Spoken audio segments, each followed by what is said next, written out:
Great. Thank you. Thank you so much. All right, should we get started, Brendan? I guess we should, yeah.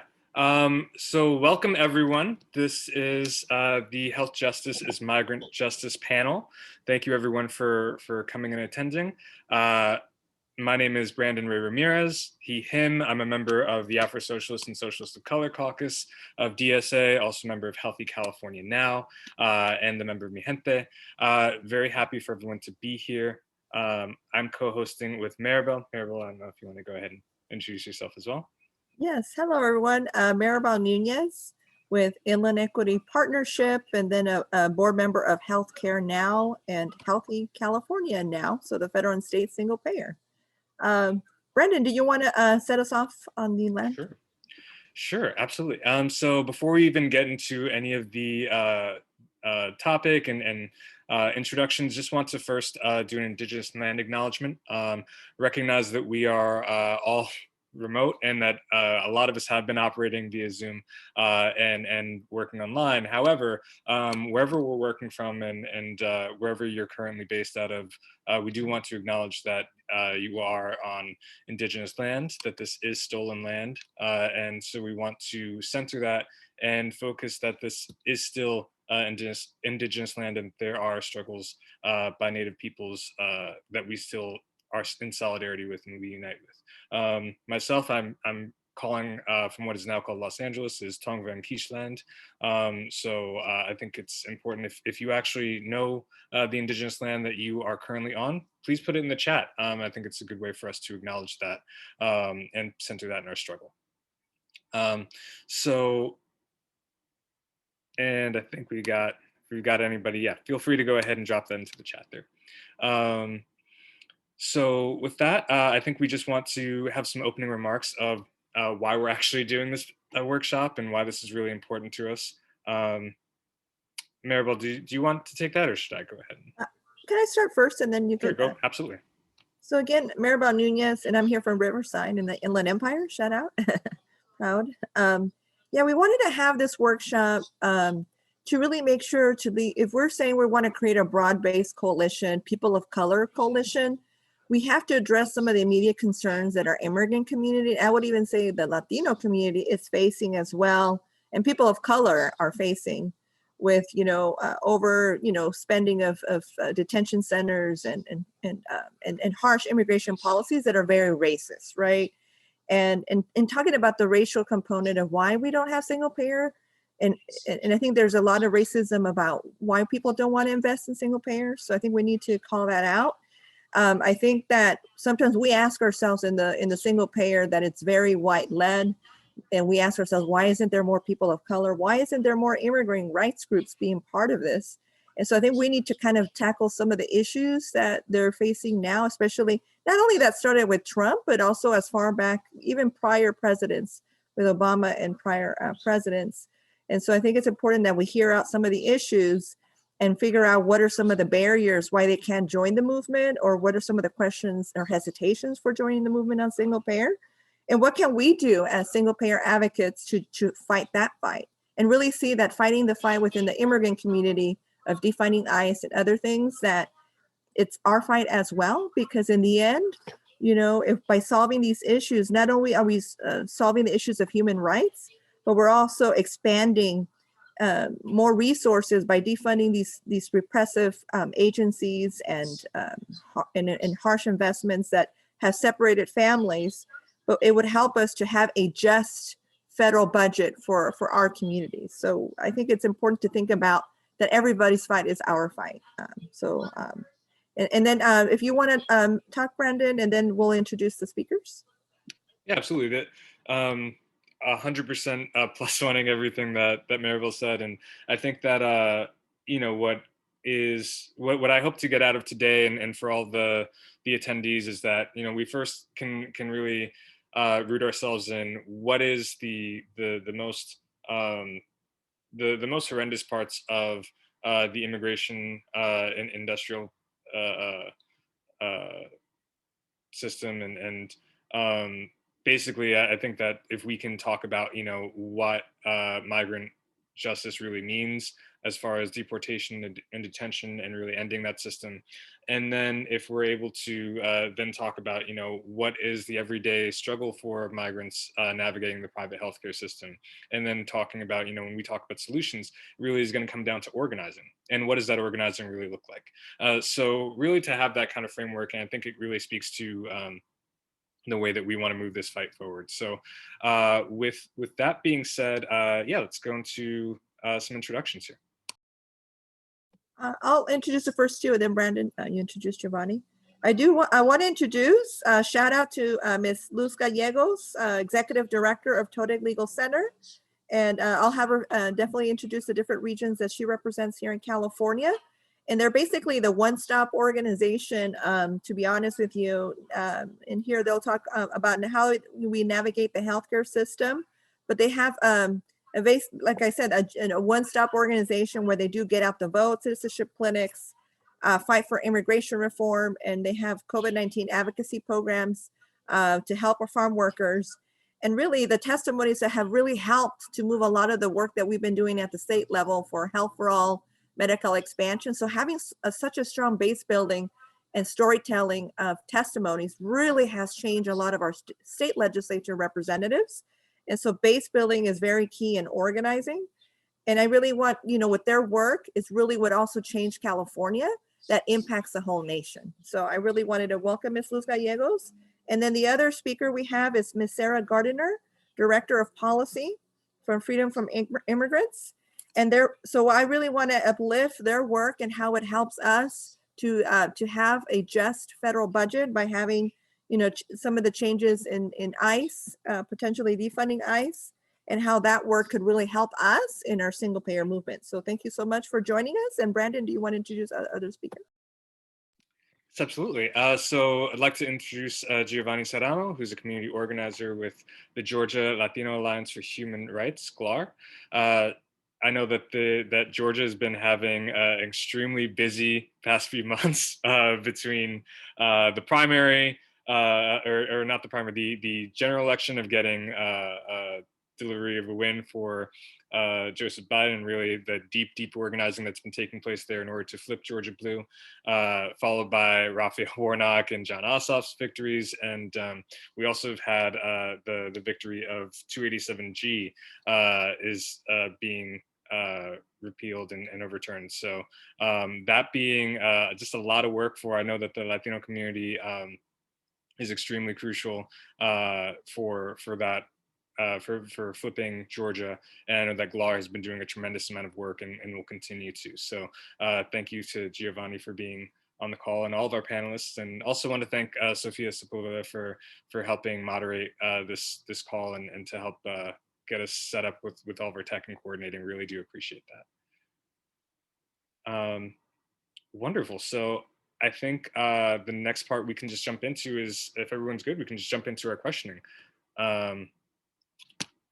So right now, kind of wanted to first start off with, and apologies to our panelists. I know we always like to allow everyone to jump in and speak on their own behalf, but because we have such a time crunch, we do want to just kind of jump right into the questions, into the meat of the questioning. So thank you, and apologies that we didn't get a chance to do that. So I actually want to start off with Sarah, because we do want to kind of root ourselves in talking about the detention, deportation, industrial complex. So even before COVID, we had influenza and other diseases rampant in detention centers. There's also been recent reports of forced hysterectomies in detention centers. I want to know how COVID and other things have been impacting the day-to-day lives of people in detention, and really to dive into what kind of public abuses are currently being faced for migrants. Yeah, thanks so much. And thank you for having me. It's great to be with you all, and hi from DC. So Sarah Gardiner, Policy Director at Freedom for Immigrants. We're a national nonprofit dedicated to the abolition of immigration detention. We operate a combination of direct services, a bond fund, a hotline that people that are in detention can call free of charge to report abuses, and then post-release support services, as well as policy advocacy. And I manage our federal outreach. So detention has always been deadly. It has always been unnecessary. And during COVID-19, it's really just been feeling constantly like we're facing a 5-alarm fire. At the start of the pandemic, the community of advocates was in across carceral settings. So people in, some form of criminal custody, in immigration detention, public health experts, advocates, raising the alarm that if we didn't get people out, COVID-19 was going to spread like wildfire in congregate settings, and a lot of people were going to die. And releases happened in a very minimal fashion, kind of different depending on the politics of the Department of Corrections at the state level. And in ICE, we saw just really the bare minimum. Like ICE claimed to have released 900 people that were medically vulnerable. We've been doing consistent monitoring, and I'm going to drop a link to our COVID-19 reports that we've been producing on a monthly basis, tracking how COVID-19 has spread throughout detention and our broader communities. And it all went exactly like we said it was going to. It got in, went going from reporting the first cases of confirmed COVID-19 to now, I just looked this up, it's 8,941 cases. According to ICE, we believe there's significantly more of people in ICE custody in more than 100 detention centers. And we've seen, I think when talking about COVID-19 in detention, I think it just really illustrates the urgency for ending immigration detention altogether, and kind of brings to the fore systemic issues that have already been there. So thinking about medical neglect, stories coming out of Irwin, allegations of forced hysterectomies, other non-consensual surgeries, including gynecological surgeries, of women in detention. That's abuses that are pretty par for the course. And I think a lot of advocates were a little surprised at what the media kind of seized onto that, particularly horrific abuse. And I think for a lot of us that are in this day in and day out, it was I can think of 10 other examples of this in dozens of other facilities. They all need to be shut down. They all need to go. Nobody needs to be in detention, and trying to link those abuses to the need for systemic change. So we've been seeing for COVID, the medical abuses are lack of access to testing, people that have severe symptoms being denied testing, or being tested and not being informed of their results. Many cases where people are calling into us and saying, I'm medically vulnerable, I'm being grouped in the general population, there's no way for me to social distance. Or people, reporting symptoms and then being put in solitary confinement, where they're even more vulnerable to abuse and medical neglect, completely cut out from the outside world.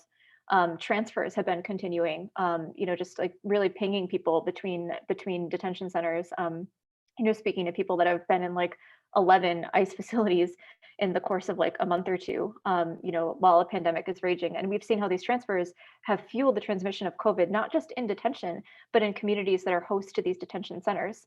A recent report by Detention Watch Network showed that by their estimates, keeping people in detention has added 245,000 COVID-19 cases to the US's total caseload.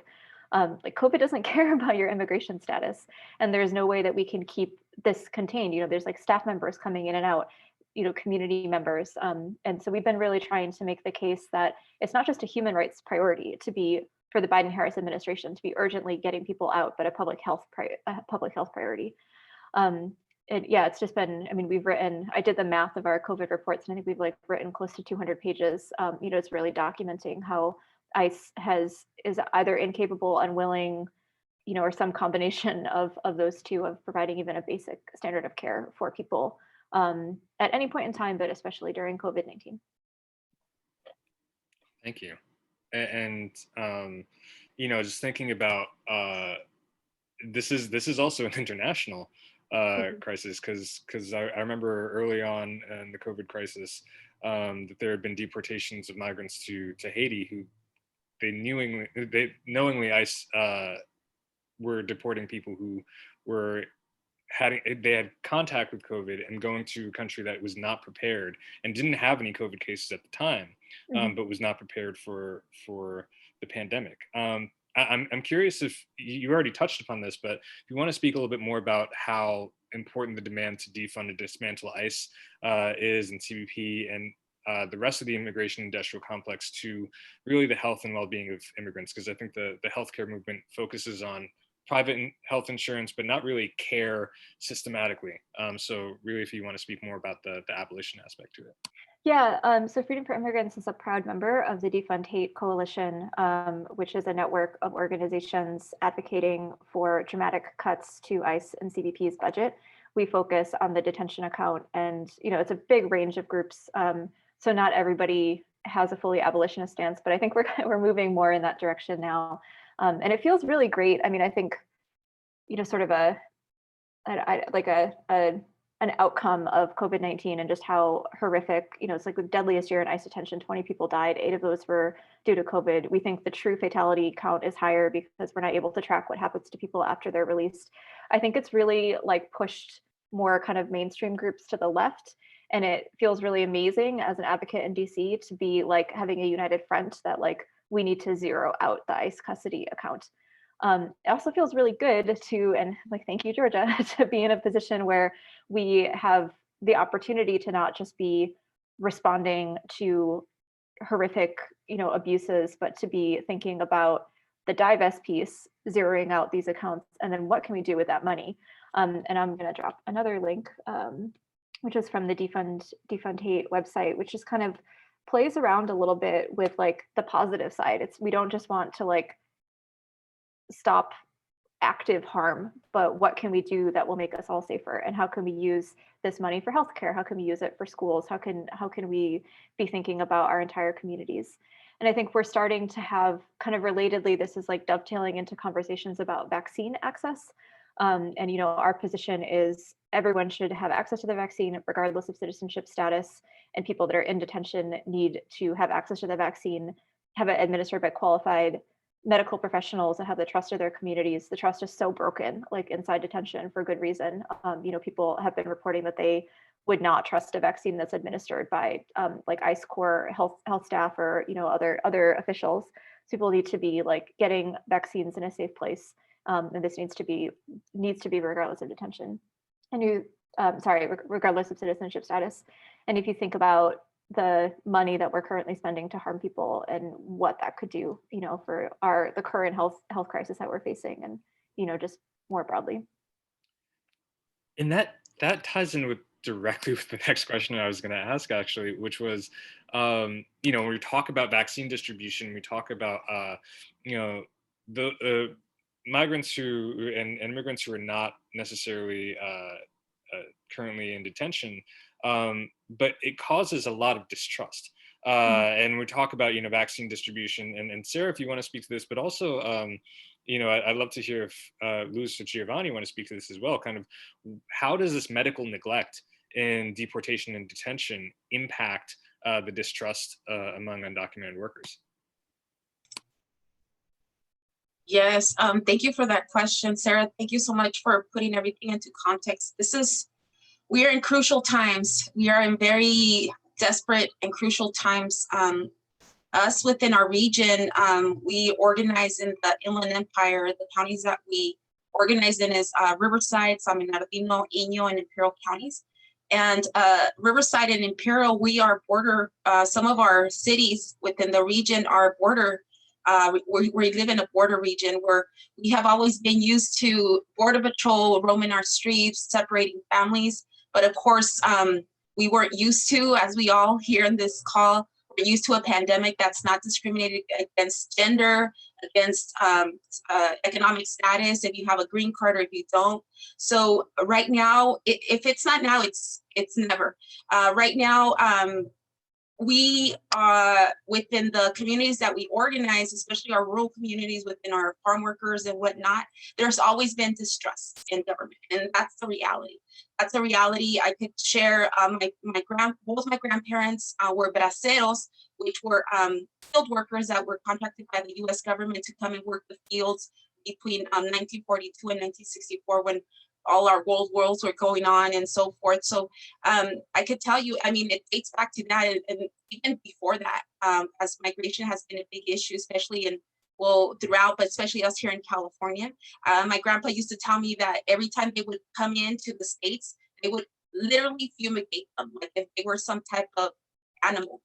And I know it, both my grandparents died of cancer, and they were actively coming to the States. And I mean, and even remembering the conversations that they shared, you know, the distress, but they had to come and work. Why? Because they had to feed their families back at home. So just tying into all this into perspective, it's important to know that within our immigrant community, there's always been distrust in government. What has really escalated and put the cherry, I don't know how many cherries on top, is Trump. And that's a reality.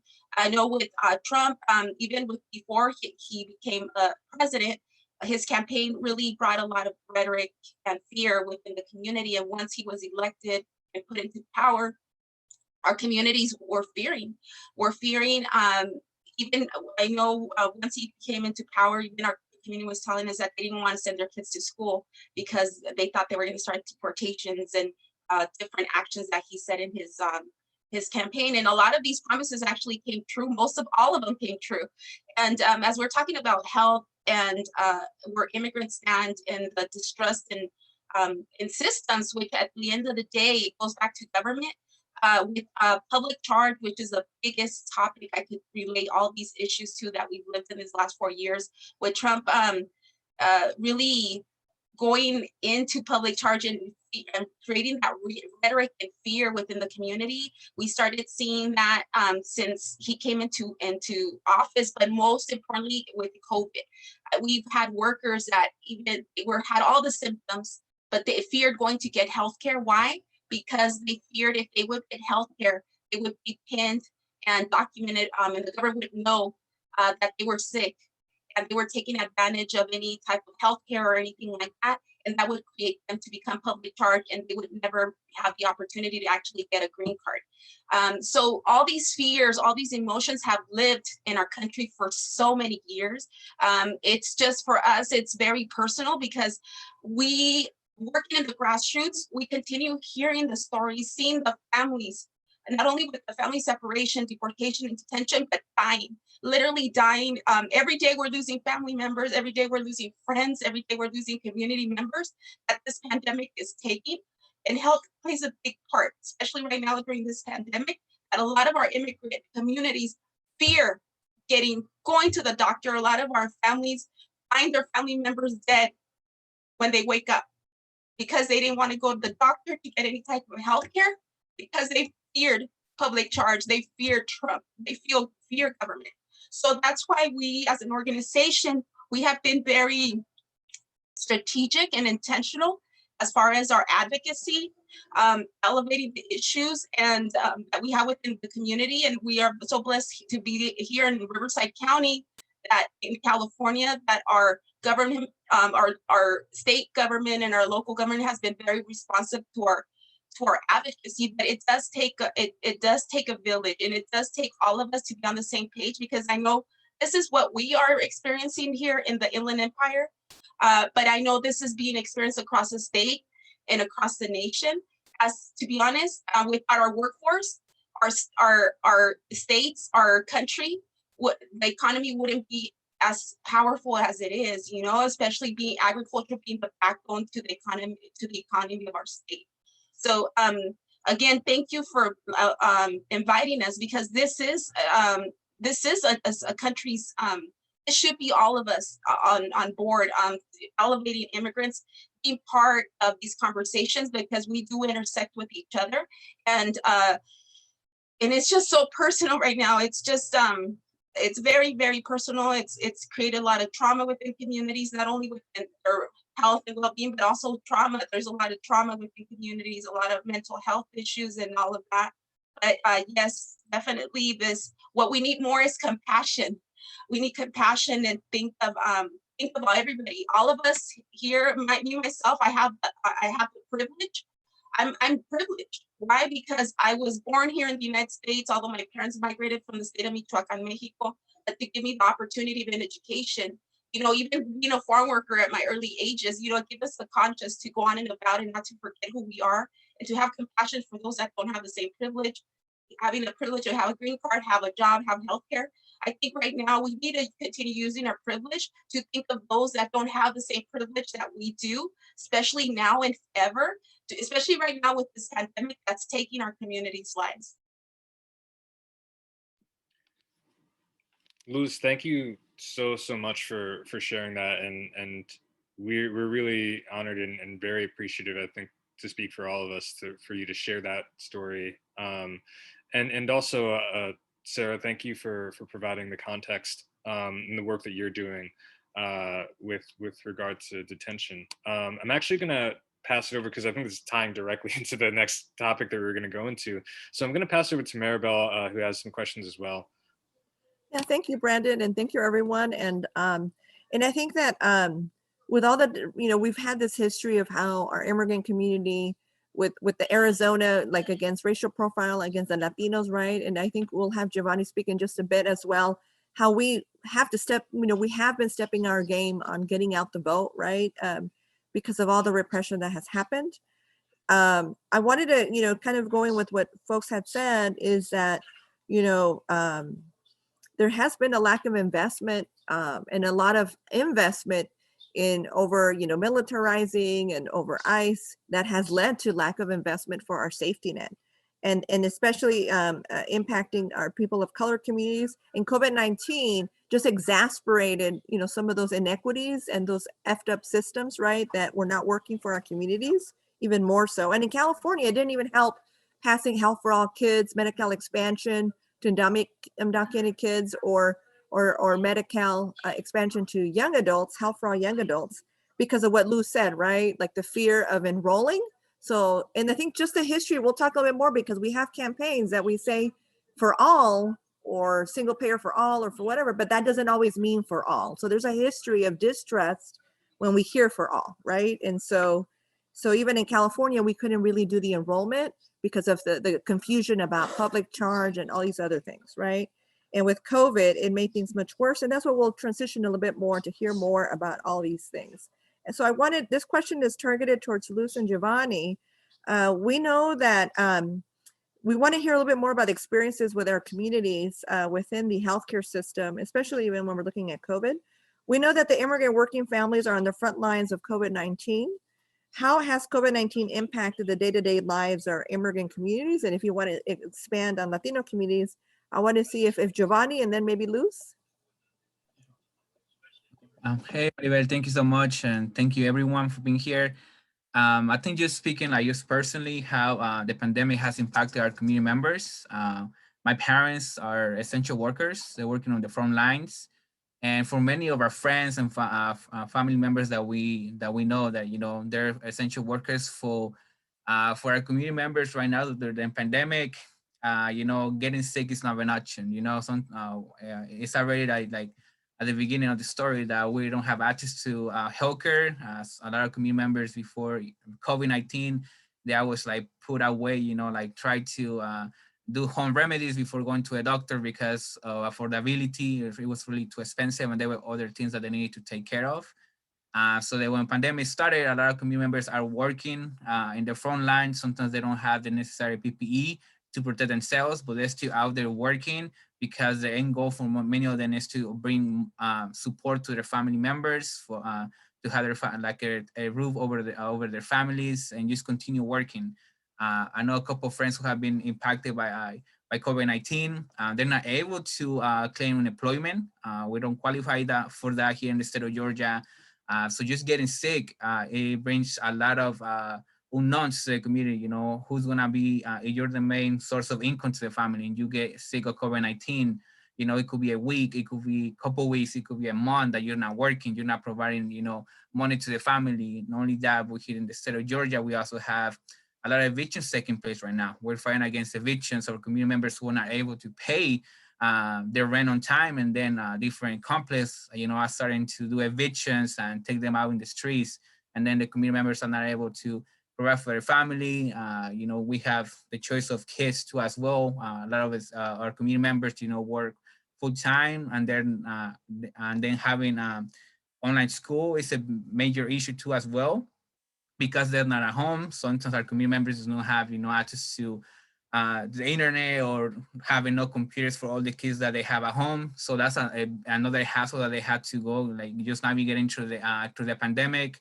It was really hard for our kids to, you know, continue excelling in academics through this pandemic, you know, not having a person or somebody to guide them and trying to make sure they're on focus. So our community members are impacted both academically, both economically, and also, you know, just the saying, you know, like, if I get sick, you know, who's gonna be able to provide for my family? I had to go out there and just continue working, you know, risk it all. If I didn't get sick the entire year, you know, the sickness is closer, you know, you might not see with, you see it like taking place, like friends getting sick, and you're just thinking, when is the time that it's gonna be me?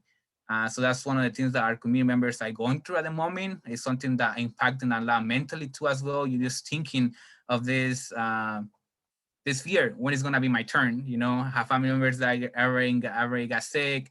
My father's cousin, my uncle, he got sick too as well. So my father is always thinking, you know, we work in the same company, when is it gonna be me?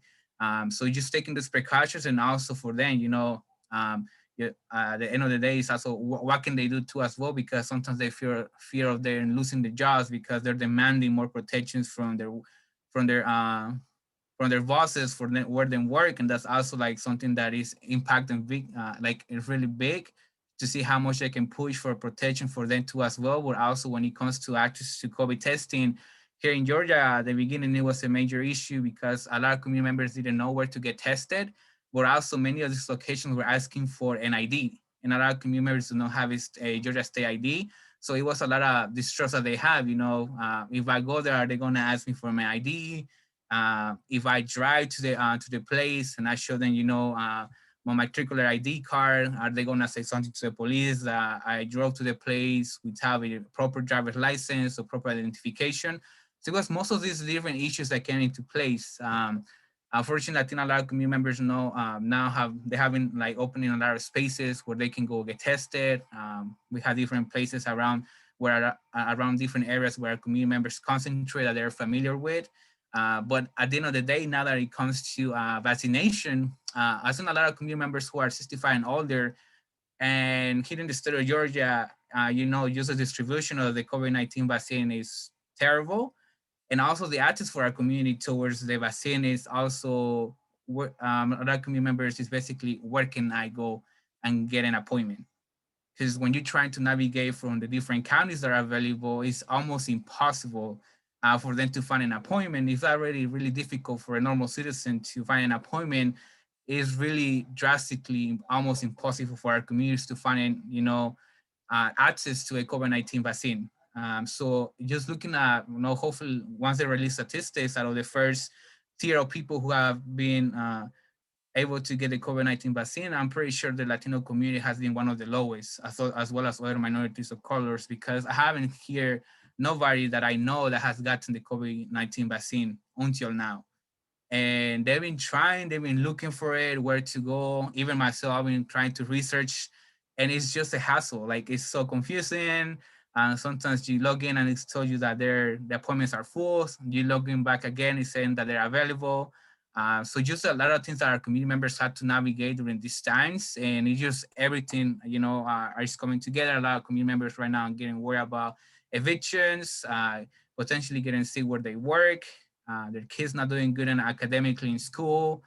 So it's just a lot that is impacting us right now, and that is impacting our community members. But only that, is also raising the stress levels in our community more than they already have been. You know, worrying about deportations, having family members being deported. So it's a lot that is, you know, compiling together and will impact, you know, the life of our community members in general, and reducing the life expectancy as well. Thank you, Geovani. I was going to ask Luz, because I think there's a lot that also Geovani has said that you, I know, face on the day-to-day for immigrant communities. But did you want to add anything more, what Geovani has said about the day-to-day impacts with COVID-19? And then just kind of pivoting into our next question, if you want to respond to that, and also, what are some of the policy gaps that you feel leave immigrants without coverage? Yes, thank you. And thank you to the compañero Geovani. I think he put a lot of same similarities and realities that you all experienced in your home state, here in our region, especially and also in our state of California. Right now, you know, our community, our immigrant community is not thinking of prevention. They're not thinking of prevention, they're thinking of surviving. They're thinking of surviving. Why? Because they don't have safety net. They don't have safety net programs that support them. A lot of our workers that have been laid off, they don't have the ability to access unemployment insurance, although they've been paying all this, they've been paying into it for so many years, but they don't have access to that. So right now, during this pandemic, the economic crisis is real. Health crisis is real, especially those that don't have an immigration status. And that's why everything that the compañero Geovani mentioned, it's the same realities that we are living here within our county. But what we have done, what TODEC, our organization, has done, we continue elevating and advocating and pushing our systems to actually step up for those that don't have the same privilege. And I know in the state of California, we were able to get the governor to put out $75 million for relief for undocumented immigrants. Here in the county, we were able to engage our county board of supervisors to support one of our proposals that supports on all farm workers, regardless of status, with financial assistance, so they could self quarantine in peace without thinking that they're losing. Oh, Luz, you accidentally, I think you muted yourself. Right now, it's all hands on deck, and we just need to continue stepping in. And thank you, Geovani, because the same realities, we're seeing them here, but we have taken that approach of advocacy, not just standing and trying to do what we can, which we are. We're out there doing testing, doing vaccinations. I want to share, which this is a big thing for us, and as an organization and also as a county, through advocacy, we learned in March when the pandemic hit our region in our state, that that something that we've known, that public charge and everything, all the fear with government, it was crucial because our community was fearing going to get tested, getting healthcare. So what we did this round, we started pushing the state, the governor, to make sure that our essential workers, our farm workers, were within the first phase of vaccination. And I want to share that through this advocacy, our county, our Riverside County, we're the first county in the whole nation that prioritizes farm workers. The day before yesterday, we vaccinated 300. We started vaccinating with 300 workers, and now our workers, our farm workers, could actually access the vaccine. So this is all through advocacy, and that's why this conversation is so important, that we need to continue prioritizing immigrants. We need to work together within different organizations that our end goal is health. The health for every single one of our workers, every single one of our residents, regardless of status or no status. So one of the things that going on to the question that Maribel raised about where's the gaps? There's so many gaps. Right now we have opportunities. We have the opportunity of we have woken up from a 4-year nightmare. And I think as a nation, we have the opportunity to really continue elevating and create change within our health system.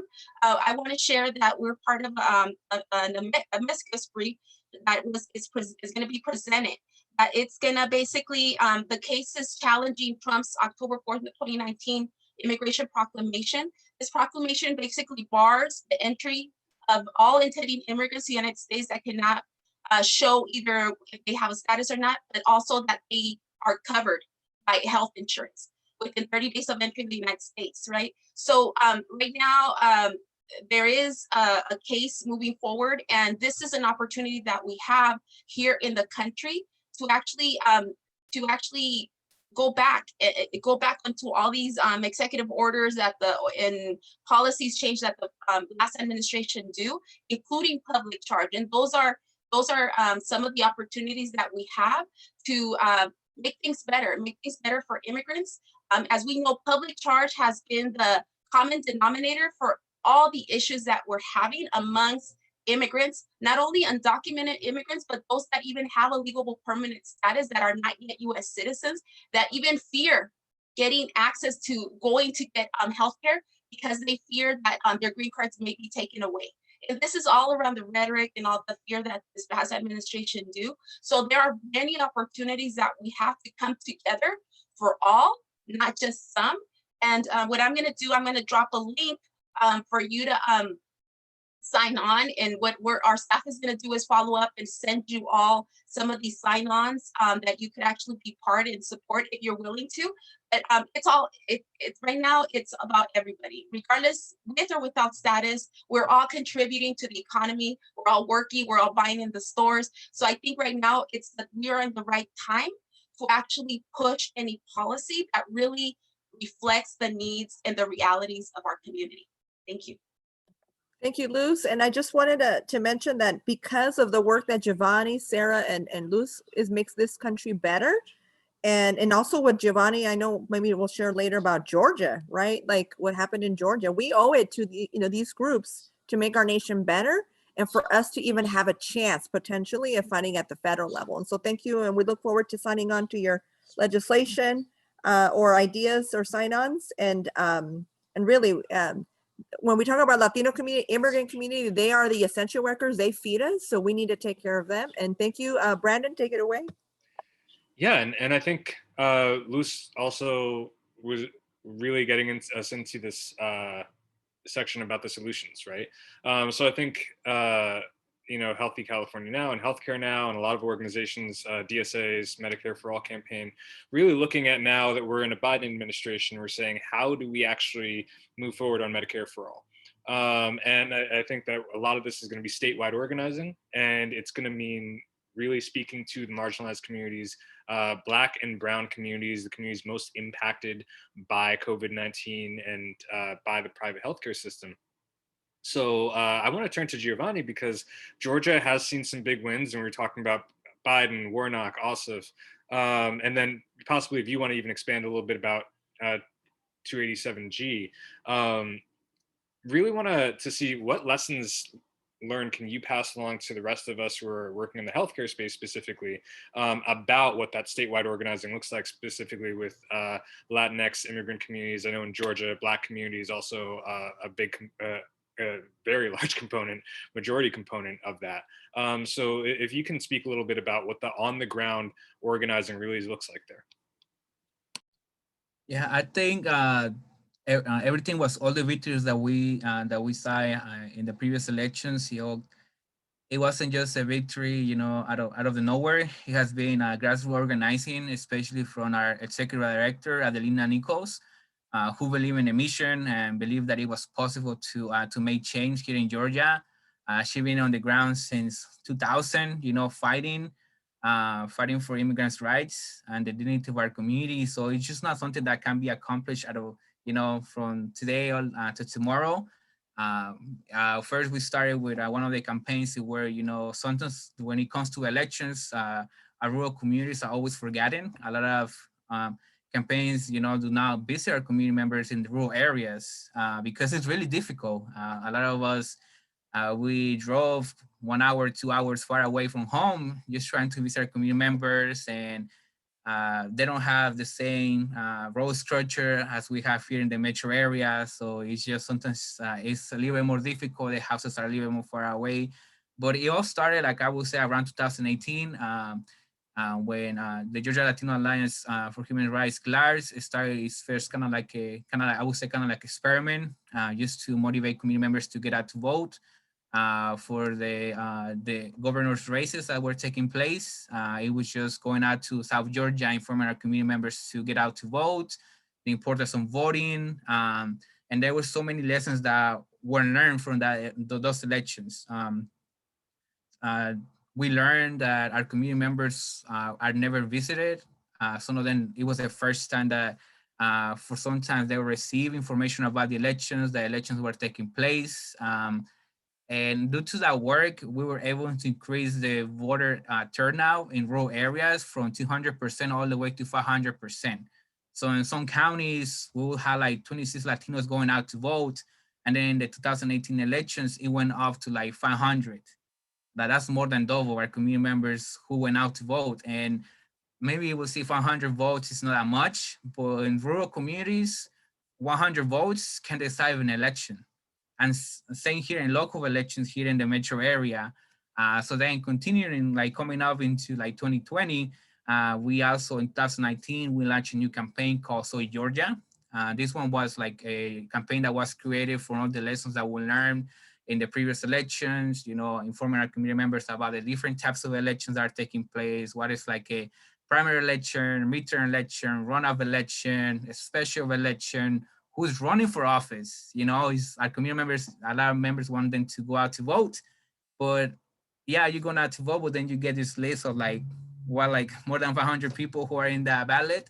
Who are those people? You know, so just explain our community members that, you know, who, when it comes to elections, there's different positions open, like commissioners, sheriffs, all of this. So just inform our community members how the electoral system works too as well. How, you know, just letting them know that the vote is important locally as well as in the federal level. And then from there, we continue, you know, we continue the work. We combine the Soy Georgia campaign with our Know Your Rights campaign. So as GLAHR is a grassroots organization, the best thing that we know how to do is to go to visit our communities where they live, you know, going to neighborhoods, knock on every door that is in every apartment. We don't know if it's gonna come out, but we're looking for our community members, you know, and we inform them that there's elections coming place, let them know about their constitutional rights to protect themselves against ICE raids, what do they need to do and everything. So we combine these two together, and then moving forward, GLAHR decided to create a campaign, Soy Georgia, which is like a C4. So it was not led by, it was by the other branch of GLAHR, which is GLAHR Action Network, that we're mobilizing that campaign. So for that one is, now with the Soy Georgia campaign, the C3 campaign, we inform our community members of how you can register to vote, who you're voting for, the different types of elections. But now it's time for us to get out to our community members and inform them of what is taking place. So that's when we have the campaign taking place. Well, first for the sheriff elections and the presidential elections, it was the Take Action, Get Power campaign through GLAHR Action Network, and Mi Gente started on new ground.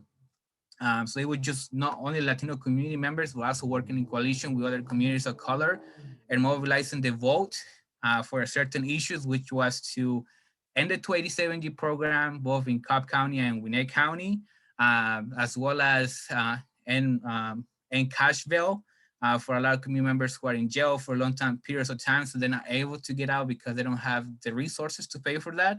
It was some of the topics that we were pushing when we were going out for our campaigns. And it was just informing community members, going to their house by house. We were going through a pandemic. So at the beginning, we started making, you know, doing phone bankings. But, you know, for us, you know, it was always, you know, like we're not reaching the people that we need to reach, you know? And we were like, we decided to take this hard decision that we were gonna go out in the streets during the pandemic because it was necessary for us to make change happen. So, you know, we took the precautions necessary, wearing, you know, using hand sanitizer, wearing face masks, everything that we need to prevent, getting COVID-19 during these times. And it was just our community members too that when sometimes they didn't open the door, but they spoke to you through the window. So then they went back home and put their face mask, but they wanted to hear this information. Right. And Geovani, you know, I do want to acknowledge we're running a little low on time, but I want to ask one question and then kind of maybe we can expand this to everybody else too. Yeah. You know, a lot of the things that we hear is that among Black and POC communities, one of the top issues is healthcare. You know, I know Georgia has not accepted the federal Medicaid expansion. Is the demand for Medicare for all something that does get brought up, or healthcare as an issue, or is this something that we also need to be making the case of when we go out and do that kind of organizing? Yeah, I think when it came to the runoff elections, that was one of the main issues that we're also taking, you know, we're fighting for too as well. We didn't endorse no candidates. We're like a non-partisan. We're like neither Republican or Democrat. But we knew that these two candidates that were running were Raphael Warnock and John Ossoff. They were fighting for Medicare for all. So we decided to go behind, you know, especially Raphael Warnock.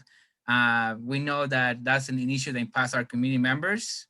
So we didn't endorse them, but we knew that potentially through them, they could, you know, be able to like pushing them, put pressure on them that we can probably accomplish something for our community members. Because especially through this pandemic, many community members who were canvassing with us too, some of them they don't have access to healthcare. So it was a big issue for us too as well. So we mobilized this campaign, and also our goal was to put these two candidates into office and then later on pressure them, because we need healthcare for all, for everyone, just in general. And then for the undocumented community who don't have access during this time, it's real crucial that they have access to healthcare when it comes to like vaccines or getting sick from other diseases too as well, for them to be able to go to a doctor and be able to afford it. So yeah, that's something that we had in mind when we were canvassing too as well, the different things that we can push forward that will benefit everyone in general, but also our communities. Thank you. Thank you. And you know, recognizing we got about 6 minutes left, but I do want to actually turn to Sarah, who kind of kicked it off for us. You know, we've got a lot of people on the call who are very involved in the healthcare movement and the single payer movement. What's the big lesson that you would want them to know about centering immigration justice and migrant justice in their work, and the importance of that to health justice? You know, I think I said this before, and I know it's really basic and everyone knows this, but like COVID-19 doesn't care about your immigration status. Like public health is public health. And if some of us are not healthy, all of us are not healthy. And I think we're really trying to be framing the need to abolish immigration detention as like a humanitarian urgency, a human rights urgency, and also like a public health good. And something that I've just been reflecting on listening to this amazing testimony, you know, from my co-panelists, and like looking at, you know, some of the comments in the chat, is I feel like moving forward, like a central theme, it needs to be delinking services and provision of services, including and especially healthcare, from enforcement, and thinking about, you know, public charge.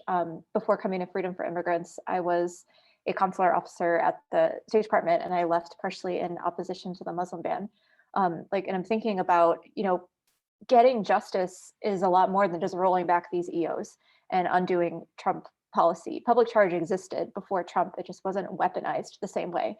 Immigration detention existed before Trump, it just wasn't weaponized this way. So I think it's, you know, not just setting the clock back to 2016, but doing some deep thinking about what are the structural inequities that gave rise to this, like, you know, Luz said, this like nightmare that we lived through the past 4 years. And I am really excited about the idea of lobbying people that, you know, are ostensibly competent and, you know, a little bit more predisposed to be siding with us. And it feels really good to be the thought of pushing on a slightly open door, you know, instead of just bashing our heads against a wall the way we have been for the past few years. And just want to say how inspired I am by Luz and Geovani. Your work is amazing.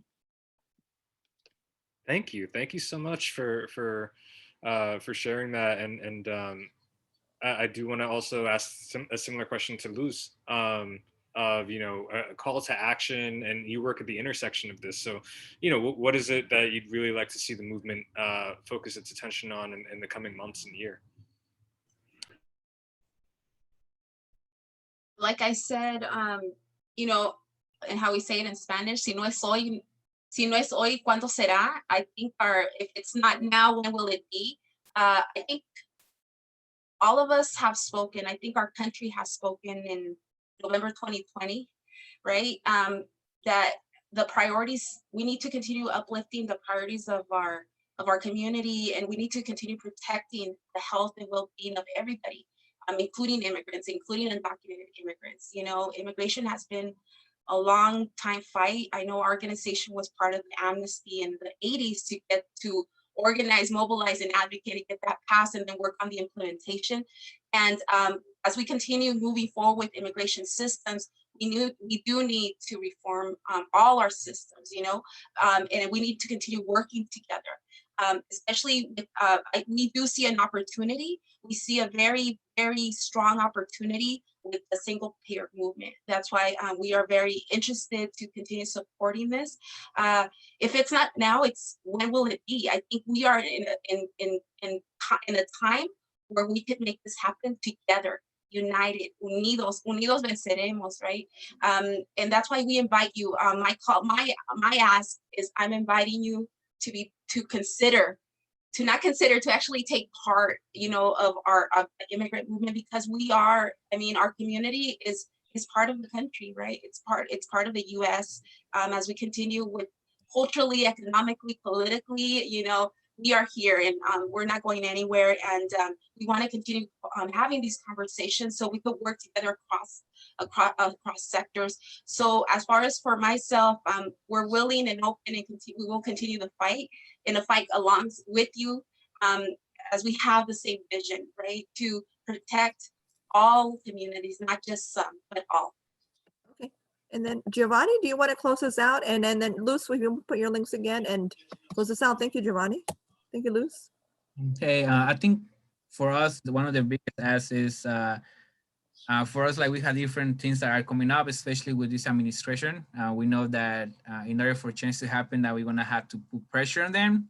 Something that I always believe there is no savior when it comes to like in the political world. We had to pressure them.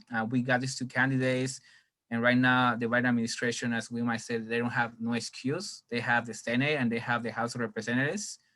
So they're not doing what they promised them. For us, it's now, to pressure them, and we will release a lot of the stuff that it is planned either in our Facebook page, or we also have like a newsletter. You guys can go to our website and sign up into our newsletters, or just follow us on Facebook. We post a lot of the stuff or any updates that we do too as well.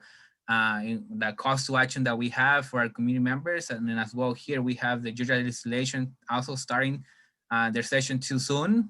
So I think they already started. So there's a lot of stuff that, focusing both in the federal, what's gonna be taking place at the federal level, but also locally too as well. What kind of legislations they want to pass. In the past legislation, there was a lot of anti-immigrant policies, a lot of stuff that will impact communities of color. So it's just be on the lookout, follow us on Facebook so you guys can be, updated to what's going on here in Georgia, and also how we're contributing to the federal change as well. Thank you so much. And thank you everyone for joining us. I know we have to finish up here, and thank you, Sophia, for helping us with the logistics, and thank you everyone. So round of applause. Thank you. Thank you, Sophia. Take it away. Thank you.